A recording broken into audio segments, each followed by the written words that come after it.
This is Clarence. He is 1 year old today. These are his friends.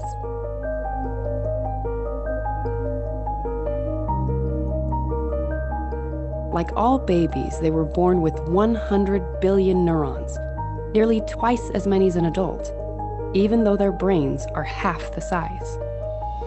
Their brains are growing faster than any other part of their bodies. 60% of their metabolism is being spent on growing their brains. By 3, their brain volume will have doubled. But those 100 billion neurons will not stay forever. As the children move, play, and learn, these neurons are being connected into circuits. Circuits that govern emotions, motor skills, and speech. The circuits that are used get reinforced. The circuits that are neglected get pruned away. What remains is a basic structure that will influence the rest of their life. It is how they will see the world. It will influence their thinking, feelings, their joys and fears.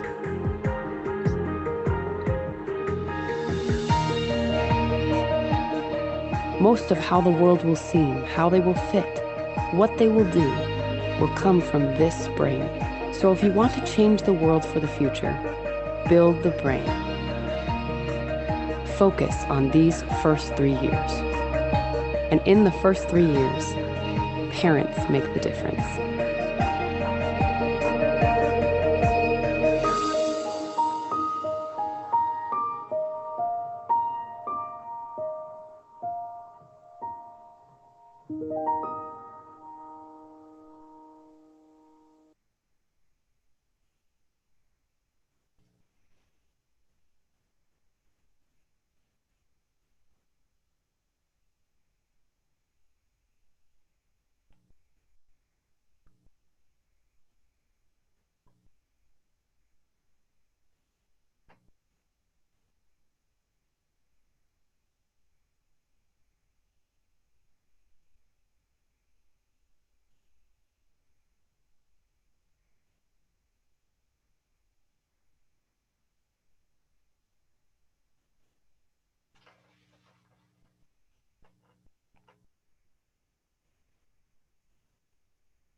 Welcome, everyone.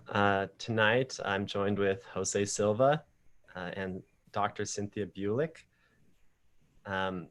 If you've been following us at all, you know Jose Silva. And Dr. Cynthia Bulik, I'll give a brief introduction. I met Cynthia Bulik during the filming of our last documentary, Going Sane. And she is a world-renowned specialist in eating disorders. She's in high demand. She does research at UNC Chapel Hill, as well as in Stockholm, and she travels to New Zealand, all over the world to do research. And in her spare time, she figure skates. So she's a very charming personality and a wonderful person. Glad to have her with us today. Good to have you, Cynthia. Thanks for having me. Hi, Josh. Hi, Jose. I guess I should introduce myself. I'm Josh Saby, Director of American Tragedy.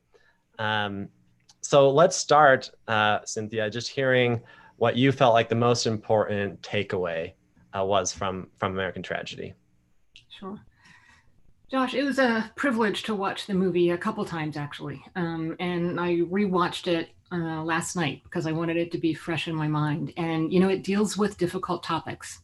And I think we all know that. That's why we're here tonight. But what the takeaway was for me was not so much the tough topics, but the fact that they were packaged with a really strong message of hope along with the solution.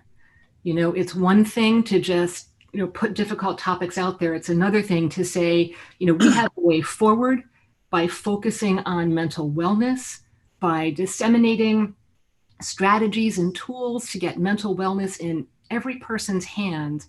We have a way to pivot away from dealing with a tragedy after it happened to actually preventing a tragedy. Yeah, thank you. So that's sort of that introduces us to the topic today, which is sort of exploring universal mental wellness, which is really a paradigm shift from just treating illness to, disseminating skills for wellness. So let's start this conversation with a quick clip from Going Sane, our last documentary, that this topic came up there. So give us a second to pull it up, and we'll watch it. Psychoanalytically. And I remember my supervisors focusing on, the process and the childhood and the feelings about their parents. And I would get these great revelations in therapy. And my supervisors loved what I was doing, but my patients were still binging and purging, or they were in the emergency room or whatever. And I was like, their symptoms aren't getting better. We need to do something about their symptoms now. And I just remember this one supervisor going, that's not important. What's important is to deal with the childhood conflicts. And I was like, I'm out of here. And I literally changed supervisors. I started doing CBT work, and I was like, this is not the way that I want to deal with potentially life-threatening illnesses. Okay, so I just want to ask, is my video on? Is my audio on? Oh, awesome. I just want to ask about your journey from this more analytical, psychoanalytical approach to a more pragmatic behavioralist approach. Yeah, it's true. Everything I said in the last documentary was true. I was trained very psychoanalytically, where we don't focus on the symptoms. It can take years and 4 or 5 times a week for someone to get well, and, bought into that whole sort of paradigm for a while. But I guess at the base of it, I'm an incredibly practical person. And I'm also trained as primarily an adolescent psychologist. And, adolescence doesn't last forever. And we can talk about adolescence because I love adolescence. But from my perspective, my job is to make sure that people are exposed to symptoms for the shortest period of time. Because the longer we're exposed to those symptoms, they become more indelible and they become harder to change. And I just couldn't sit back and sort of relax and, do these sorts of interpretations without seeing symptom change. So it really did. It just sort of launched me in a completely different direction. And thank goodness I had other, faculty members around me who were cognitive behavioral oriented who felt the same way. Yeah, interesting. So you talk about behaviors, or what was the term you used? Symptoms. Symptoms. Yeah. So this focus on symptoms seems really important. Well, I guess, why is that so important? Well, the symptoms are the things that we can see. I'm an eating disorders person, so I'll just use an eating disorders example. We're talking about someone who was binge eating and purging, or they're restricting their food intake. Those are 3 symptoms right there. And each one of them has very serious physical effects. And, if I can turn those things around in 2 months or 3 months or a couple of weeks, even for someone who's really motivated, and we catch them early on, that is so much better than them being exposed to those symptoms for 3 years, 4 years, 5 years. Because then we're dealing not only with the psychological aspects of the illness, but the long-term physical effects on their body as well. And so the psychological would be the sort of the brain ruts that develop. They develop habits of these behaviors that are hard to break as they get established. So the shorter amount of time, they can experience these symptoms, the more likely they are to be able to get over them. That's the basic concept. Exactly. It's early intervention, getting in there, getting things changed. I love your term brain ruts. I don't think I've ever used that term before, but for people who grew up with vinyl records, it's the kind of thing where the needle gets stuck and it plays the same piece of the song over and over again. And that's, I guess, what a brain rut really is. And it becomes more indelible the longer you're exposed to it. And so you want to do it as short as possible, that you want to expose them to these behaviors and these symptoms for as short as possible. And the shortest possible would be not at all or hardly at all. And I guess that's kind of where we're going tonight with the conversation, is this idea of sort of treating people before they're sick. It's not really treating, but so talk to me about that. Right. So the way I look at it is giving people tools, and usually tools to manage emotions. Because so much of psychopathology, so many of the problems that we see are really because people don't have just a toolbox filled with different things that they can use to deal with anger, with anxiety, with sadness. There's a whole wheel of emotions that kids are not necessarily born with words to describe. In fact, a lot of adults don't have words to describe those emotions. And so the first tool that I talk about when I do any kind of prevention work or any kind of treatment work is really sort of exploring how broad a person's vocabulary it is when they come to describing their own emotions. And often you might see, some people have an amazingly full wheel. They can describe a whole range of negative and positive emotions. Other people, you see these sort of like these blank spots. The off-limit quadrants of, whether they're intense emotions or sadness or anger. And then it's sort of our job to really help them fill that out, to recognize them in the first instance, and then give them the tools to deal with them and regulate them. Okay. And this is cognitive behavioral kind of things we're working with here? Is that kind of how you would phrase it?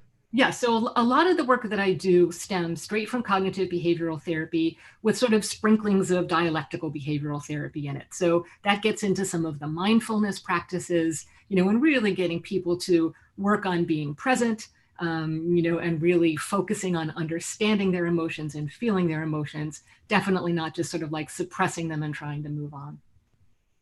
And so when I hear cognitive behavioral therapy, I think of treatment. But is there a place for this outside, like for someone who's ill again? How does this get to people who aren't ill? How does this get into people's hands who are just living life? And, everyone has some amount of stress and stuff, but then they're not thinking I'm ill, I need to go get some therapy, so how do they come to decide I should learn this or So I think we need to give this to people, definitely not just to people who are ill. This is something that should be in every elementary school curriculum. And we teach kids how to do, maintenance on their bikes. We teach kids how to manage their checkbooks. Do people use checkbooks anymore? I don't even know. How to manage money. I think I used a check once. I just bought one today. Right. But we don't teach kids how to manage their emotions. Right. And if you give me a minute, I'm going to tell a story because I was thinking about this last night. And maybe this is just because I was born to be a psychologist, but I have this really vivid memory of my fourth grade class. And this was like a typical sort of Pittsburgh suburban school in the 60s. So fourth grade is like 9 and 10 years old. Okay. So anchor yourself in kids that are that age. So Pittsburgh suburban, really white back then. It's sort of like, middle class-ish. But I can remember in my classroom pretty much every single DSM diagnosis that children had or were likely to have. And DSM, the Diagnostic and Statistical Manual, that's sort of like the manual that has all the different psychiatric disorders in it that the American Psychiatric Association uses. And I can just see these kids sitting there and I'm like, I can see attention deficit disorder. I can see autism spectrum. I still remember the kids' names. I can see the kid when they gave their first book report, I thought she was just going to collapse from social anxiety disorder. And it's like all of these, they were all just little buds. They were starting to emerge. And if we had just been able to sit there and instead of punishing the kid with ADHD, or like the teacher like made him sit next to me thinking that maybe some of my good behavior would wear off, right? If we had just sat around and talked about how are you feeling? Let's just talk about those feelings. Here's a feeling wheel. And then we can talk about how Susie was feeling when she gave a book report. Has anybody else felt that way when they had to get up in front of the class? Yes. And then all of a sudden we let other people into our emotional worlds, and we give kids at an early age the tools to talk about and manage and also see and help emotions in other people. So I want to take a quick pause and just give some information that if any of our listeners want to ask a question, text this phone number. So get ready. Here it comes. 307-655-6396. So text that number and we'll get that question asked. Anyways, so I want to respond to that story real fast. Sorry, Jose, I just keep jumping in. No, you're good. You're good. I have tons of notes. I have tons of questions. Go. But I just want to ask, so I'm a skeptical person and I hear talk about feelings. I don't jump to, that's helping them live life happily. I'm not convinced that because they recognize feelings, why is that important? Does that make sense? Why is recognizing feelings this important skill for these kids? Sure. Well, I didn't say it was going to make them live life happily. That's not necessarily the end point. The end point is in some ways to live life more authentically, but it's also to not be tripped up by your emotions or not be blindsided by them. Because I think so many of the problems that we see and so many of the problems that were sort of evident in your film as well, Josh, is being blindsided by things or emotions that become so big and so unmanageable because they weren't caught and dealt with and managed early on. And I think about that when, just looking at some of the diaries that were presented in the book, that's just a mushrooming. At some point those feelings started, right? And they were just kernels. And if there had been some tools available to deal with those kernels of really tough emotions, they might not have mushroomed as much as they did. So I think my answer to your question is, it is definitely not a panacea. It's not going to make everybody live a happy life. That's not what we're after. But it is giving people sort of tools and the ability to manage things that can really feel unmanageable sometimes, especially in kids and adolescents. If you think back to your adolescence, emotions felt really big. And sometimes they were kind of overwhelming and you're like, oh my God, I don't know how to deal with this. And I think that's happening to a lot of us now in the middle of a pandemic as well. I think we're all feeling like this amplification of our emotions that under normal circumstances we might be able to deal with. And so we're having and I know I'm using my cognitive behavioral skills every day dealing with, what's going on around us now. So really, what I'm talking about is filling up the toolbox. Yeah. That's where my suggestion comes. Yeah.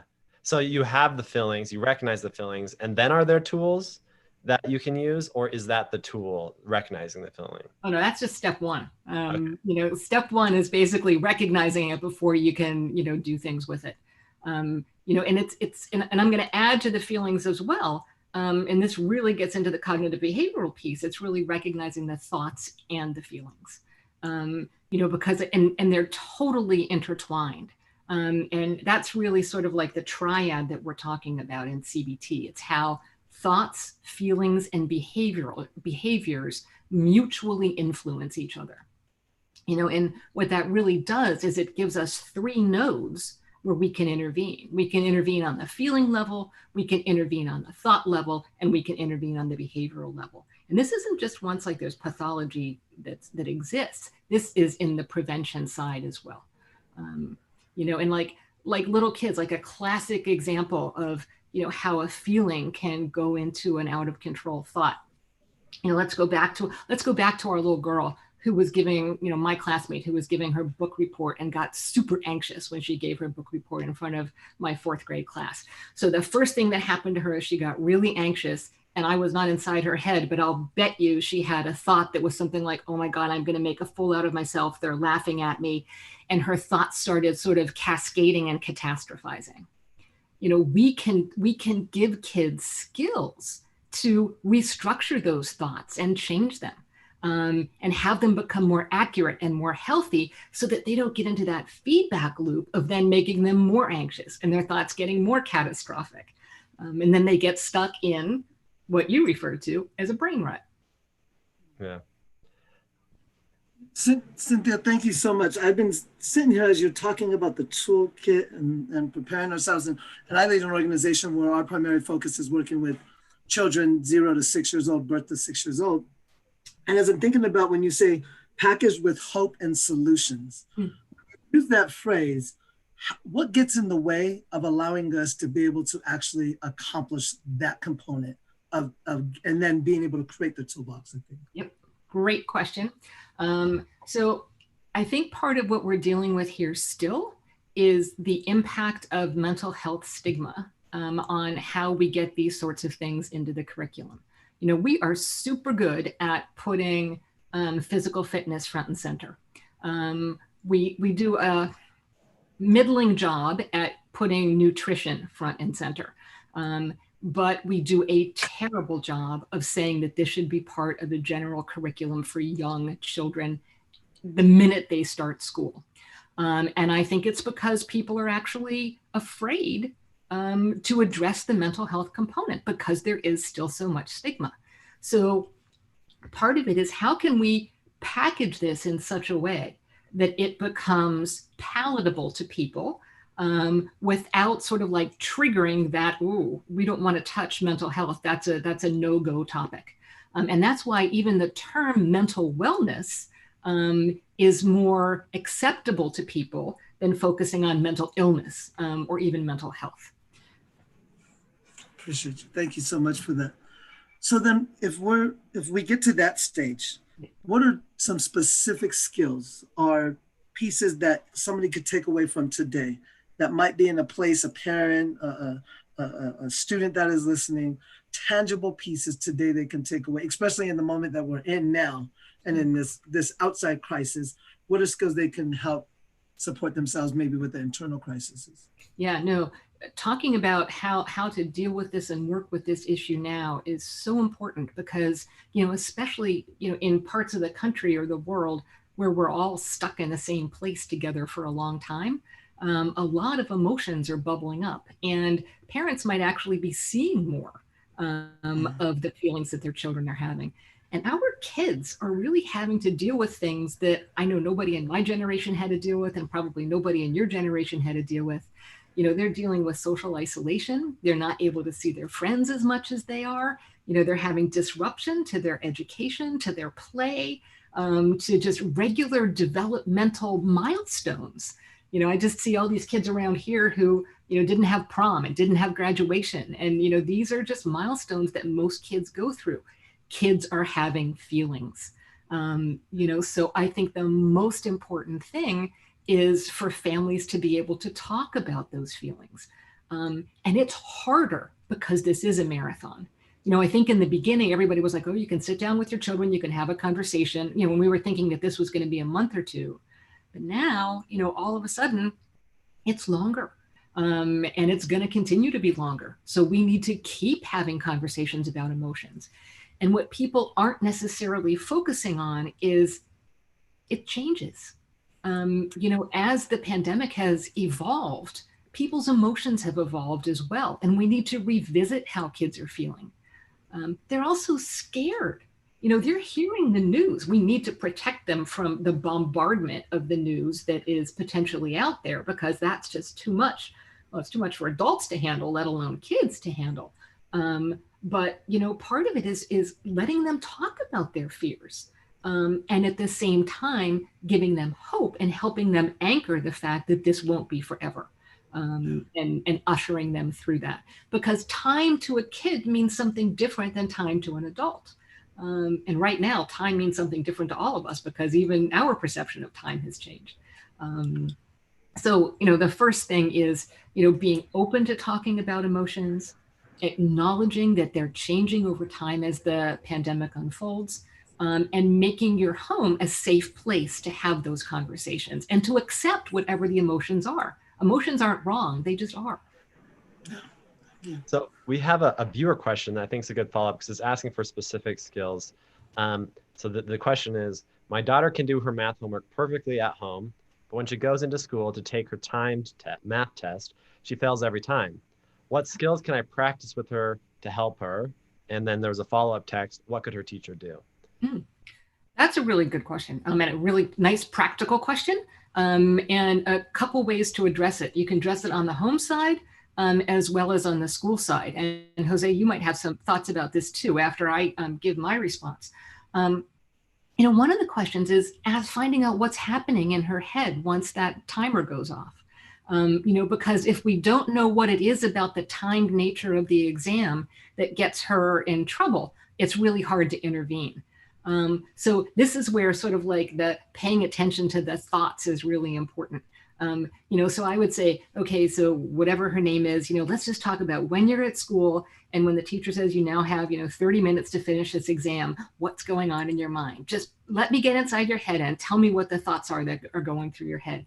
And then you can start getting a sense of, does she lose focus on math because she's thinking, oh my God, I only have 20 minutes left, or I only have 15 minutes left, or looking around and saying all the other kids are going to be faster than I am, I'm going to be the last one.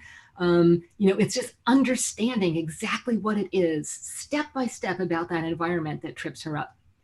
And then once you have that, you know where to intervene.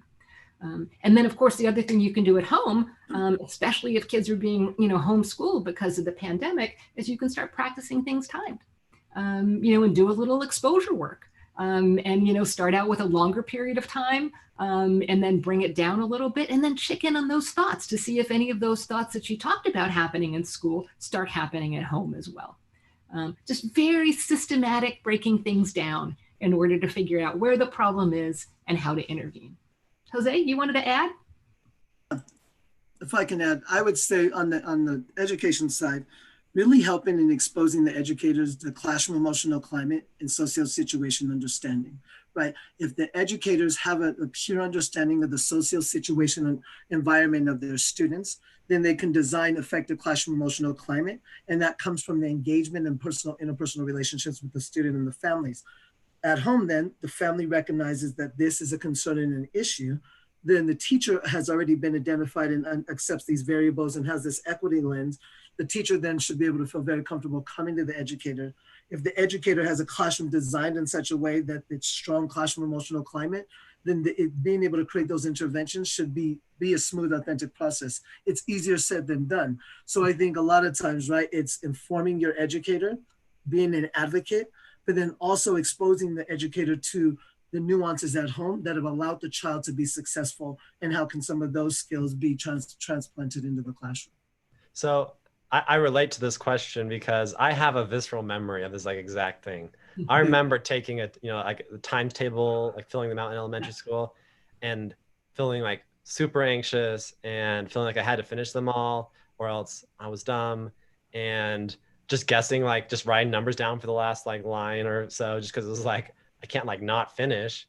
So I remember that feeling, and I'm trying to think of specific skills from where I am now, what could have helped. And so I heard sort of this exposure therapy. So you could just do it until until the anxiety levels drop down. Maybe there's some breathing, deep breathing skills that you could practice just to be calm.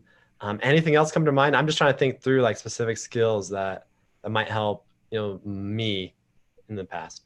I think, breathing is always a good one. I think this is a very basic one, but we don't pay attention to how often kids hold their breath when they get anxious.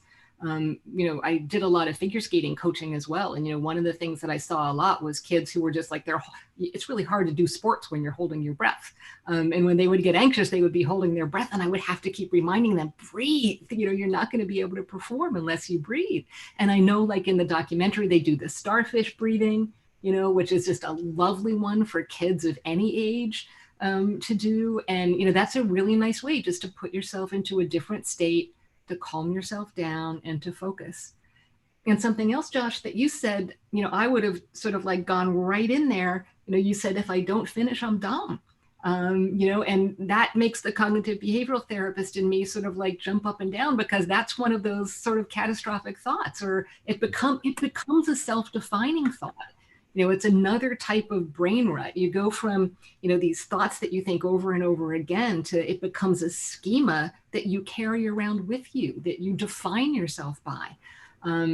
So like if you had come to me, if you were that girl and we went through that and I said, okay, so what's going through your head? And she said that, I would be like, okay, let's unpack that. And then we would spend a lot of time talking about all the other ways that she's not dumb, and how not being able to finish those last two problems, or whatever it was, definitely doesn't mean that you're dumb. And then we could talk about all the different types of intelligence, and how great she is at reading, and how math is just a skill to learn. It's not a measure of how smart or dumb you are, but it's eliciting that information that lets you know where you can intervene. We have another viewer question here for you, Cynthia, and I'm really interested in your take on this, but what would it take to actually change the paradigm of early treatment to universal mental wellness? Yeah. I was thinking about this the other night as well. And I for some reason, I started thinking about the Presidential Fitness Awards. We give out these Presidential Fitness Awards for kids who can run miles at a certain time and do a certain number of, push-ups and sit-ups. I was thinking, what would a Presidential Mental Wellness Award look like? What would the components of that be if suddenly we could say, this is something that we value, this is something that we acknowledge when people do it well, when kids do it well, and something to strive for. And then part of me was like, well, I don't really want to make this into a contest, so that might not be the way to go. But yet thinking of what the components are really important. And what we're doing isn't working. We have, Josh already mentioned that I live in Sweden half time. And for a couple years straight, I go back and forth, not now, but I go back and forth like every 6 to 8 weeks. Every time I came back for like 5 trips in a row, the flag was at half staff. And every single one of those was because of a school shooting. And I literally remember walking from my car park to my office one day, coming back from Sweden. I was jet lagged. I saw that flag halfway and I just started crying. And it was so overwhelming to me that yet another tragedy had happened while I was gone. And this reacting to trauma, reacting to tragedy, has to have the energy behind it to completely, to use a 2020 word, pivot, to go in the complete different direction. It needs champions. We need a first lady or a first man who was going to take this on, just like some other first people have taken on some other challenges to get change happening in school. But that tends to be what it takes. I can talk about this till I'm blue in the face, but it's not going to change the whole curriculum of the United States school system. And it really is finding the champions to get behind this and make it happen. Yeah. Well, I think we have some that we know of, so hopefully we can bond together and keep working. We have another viewer question. Says, and I think this is a practical one. It's sort of a different angle, but how do you talk about feelings with your kids without being cheesy or scary? I'm afraid my teenager will shut down. No, this is why we start early. And I thought about that watching the film as well, because Tom Menzel was talking about 7th grade. And by the time you hit 7th grade, you're already at risk of eye rolling. And I always think about the preteen and the teenage eye rolling when you start talking about emotions. And that's why starting early is better. If we're talking about emotions with kids from early on, then it's not something that we have to introduce when they're in their teens, because it's part of their vocabulary, it's part of their way of living already. That's not saying we shouldn't start if our kids are in their teens. and you will get some pushback. And just the fact that you think emotions are cheesy, tells us what one of the biases is out there. People think that talking about emotions are cheesy, and I'm going to be, a little gendered here. But I also think it's a little tougher for guys to talk about emotions, because there still are things in this world where little boys and men are told it's not okay to experience certain quadrants of emotions. And that's when they start getting labels like sappy or cheesy or whatever. But we still have to talk about them. And I think one of the things about teenagers that you have to know is even though they shut you down, sometimes stuff gets through. They're hearing, they might not necessarily be taking it on board, but things can still filter through their saran wrap. So don't hesitate to talk about it. And the more you talk about it, the more they get used to you talking about it. And they might roll their eyes, but they also might take it on board and start talking about it with their peers. And that might actually be a more comfortable place for them to talk about emotions than with their mom or their dad or their parent. You touched on something I think that is personal around men and feelings. And so I've launched a Tuneup campaign. And so all the young men I mentor, I have in counseling. And I tell people, like, I think it's important, like seek out this piece.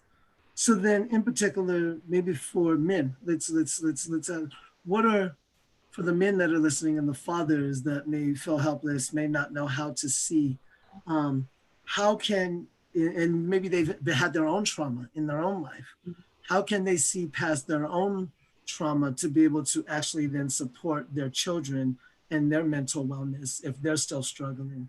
Yeah, that is probably one of the biggest challenges and the most under recognized and addressed challenges that we have in the mental health field.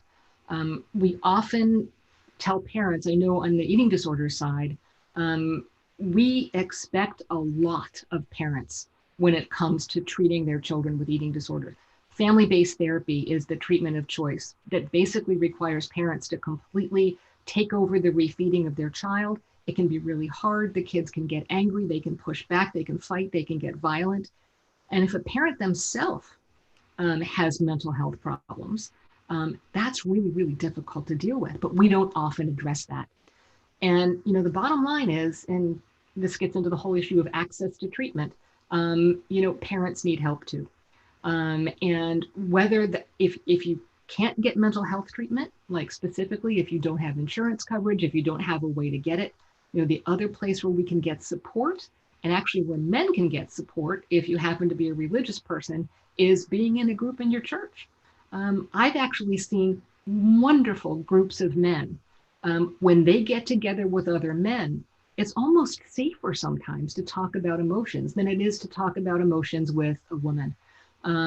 So I'm actually a huge believer in like dad's groups. We do moms groups all the time, but dad's groups are so wonderful. And I've talked to a couple of them, and I just love getting in there and talking to dads about their feelings because they're having them. They just don't necessarily have a safe place to talk about them. And when they see other guys talking about them, all of a sudden it's okay. So, it really is just finding out where those safe spaces are, where you can find other people to share with. And if you do have the resources, to get mental health care or counseling, reach out and do it. And right now, especially when everything is virtual, it might even feel a little bit safer if you can do teletherapy. So I'm just putting myself into the equation as a man. And I guess I'm doing this partially because I don't want it to feel like this is something that you do when you're in need or like when you need help. This is something that everyone is going through, right? And I feel like it's expressing emotions is not easy for people, all people at different times. And there's different things that are harder, right? Like for me to say, I'm super nervous, I'm about to go live on TV, that's actually not hard. That's easy because it seems like it makes sense. And But if I'm talking to my wife about an interpersonal thing, that becomes much harder, right? So I'm trying to say that I think this is a natural thing to struggle with, that everyone struggles with and needs to work through. And that maybe helps to not think of it as just a teenager who's having a problem, or just, someone who's particularly struggling. Like, this is something for everyone, right? Oh, absolutely. Yeah, there's no boundaries on where these tools can be helpful. And it's interesting how you describe that. It's like, your wife, the person you're closest to, you have some trouble talking about some of the emotions, and that's interesting in and of itself. She's the person you should feel most comfortable talking about your emotions with, but yet some of them just, it's not so easy. And that takes practice. And it sometimes you have to sort of like float test balloons. If there are, you might not just get it all out at once, but you might just try sort of opening the stopcock a little bit and letting a little bit out and see how it goes over. And you might actually find that it actually feels kind of good to share that emotion. It feels like less of a burden, or maybe she would have some really good insights or suggestions about, how to help you deal with that emotion. And a lot of emotion management is trial and error, and one of the keys is, if it doesn't work the first time, you sort of have to go back to baseline and come up with another game plan, sort of like football, right? And it's like, if this X and this O doesn't work, and that pass doesn't go through, well, let's try the ground game and see if we can get some yardage that way. It really is just figuring out what works in what situations with what people.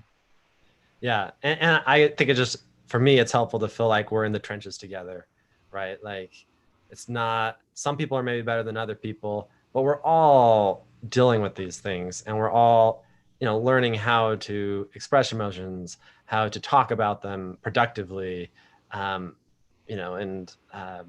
how to make that a positive interaction. And that's a normal thing. I think when you see yourself as a peer in that sense, that maybe helps.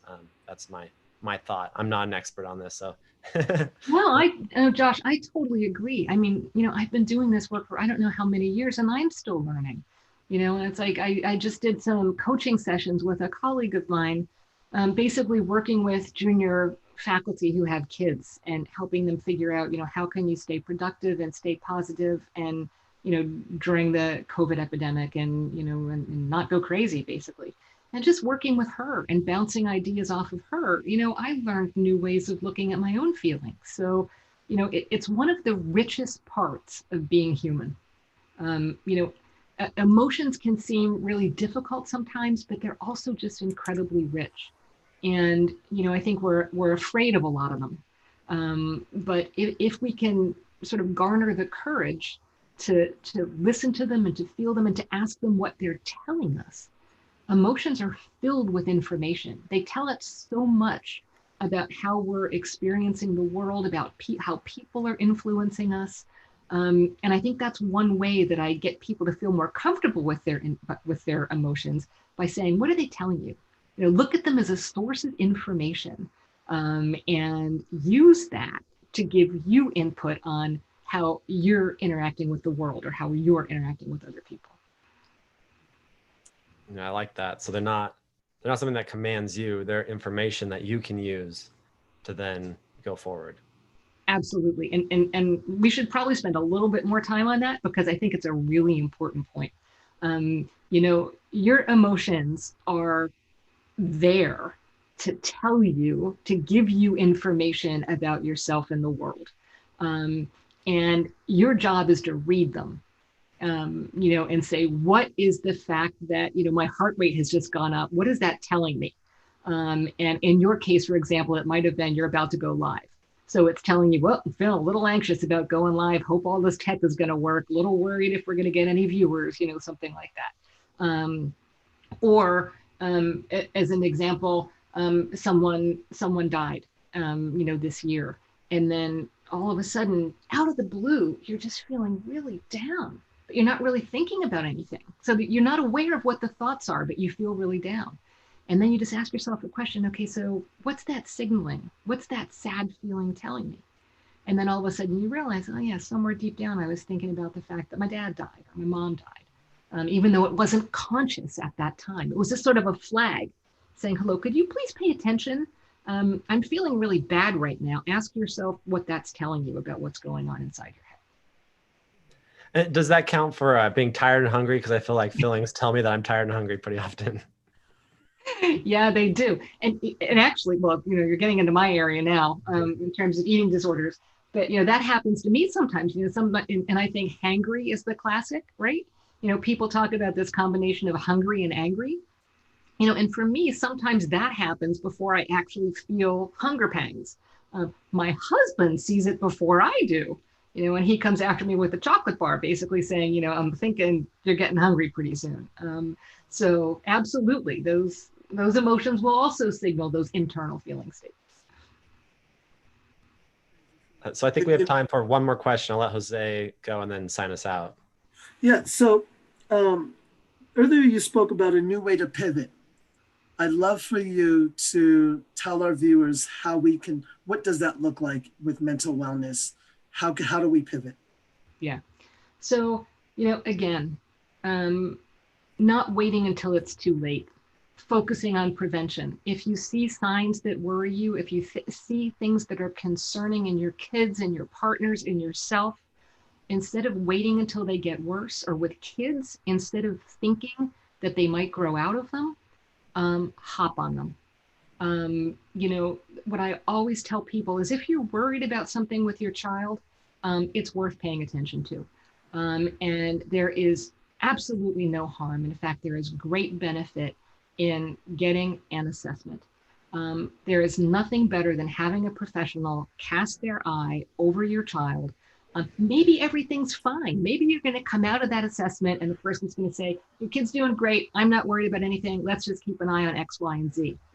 But if there is a kernel of something of there, that might have the potential to blossom into something worrisome, at least you'll have gotten in there early. You'll have gotten an assessment and you'll have gotten direction and something to do to prevent something worse or to prevent a brain rut later on. Well, thank you so very much. And we want to thank everybody for joining us tonight. And Cynthia, we just want to say thank you and appreciate you so much for your contributions and for all you've added to this conversation tonight. Thank you so much. And as you stated so eloquently and so many times, we must all commit to brain fit for ourselves, for our loved ones, and for our communities. And that's how we pivot, if we start to commit to that. So please, all of you out there, please subscribe to our YouTube channel, American Tragedy Movie, and please give us a review. We will see you shortly this evening as we bring on, I lost it here, sorry, our next speaker. Doug Robinson and there it is, and Diane Carlson. Yeah. Sorry about that, my screen went blank there. But thank you all so very much. And Cynthia, thank you so very much and have a wonderful evening. And thank you both for having me. Take care.